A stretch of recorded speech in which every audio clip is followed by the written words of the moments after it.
Nag-e-enjoy guys ang aking tatay dahil sa resort na ito, napakaganda. Bukod sa napakaraming iba't ibang klase ng flowers guys, ay ang kanyang background din. Ang napakagandang, tingnan nyo naman, at ang kanilang mga bulaklak, sadyang nga naman. Napakaganda, grabe, to the max guys. So anong masasabi nyo ngayon dyan? Dahil may nakikita kayong mga iba't ibang klase ng bulaklak. O, diba? Na-amaze ba kayo?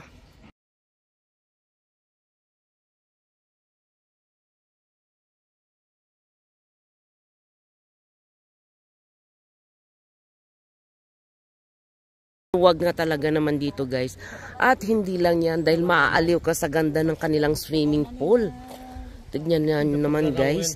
At kung gusto mo ding pumunta sa mga swimming pool, ayan ang napaka-attractive talaga. At grabe nga talaga, parang nasa paradise.